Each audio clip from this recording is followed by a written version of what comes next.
Beguniapada block रे महात्मा गांधी ग्रामीण रोजगार योजना एवं पंचदश अर्थ कमिशन योजनार जनशुणाणी कार्यक्रम अनुष्ठित होइछि।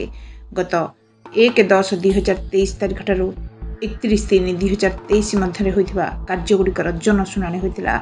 मोट 3097टी प्रकल्प मध्य 1720टी प्रकल्प शेष होइछि। एही प्रकल्प रे 22,689 जॉब कार्ड प्रदान करा जाय 11,84,046 श्रम दिवस सृष्टि करा जायछि। एथिमध्यरु 2,489 जन को 100 दिन काम जोगाई दिया जायछि।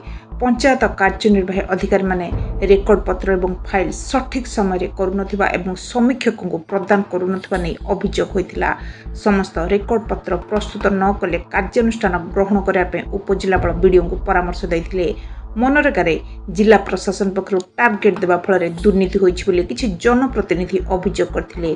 कार्यर सूचना फलक करा जाउ नाही। बेले बेले एस्टिमेट कॉस्ट थारो अधिक पेमेंट होउथबा समीक्षक कहिथिले।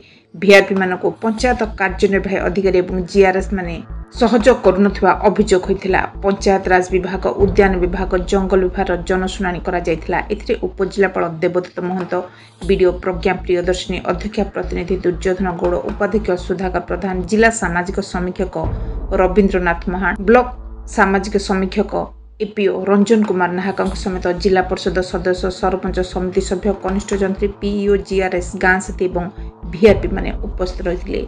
बेगुनियापड़ार विजय नायक, ओडिशा मोबाइल टीवी।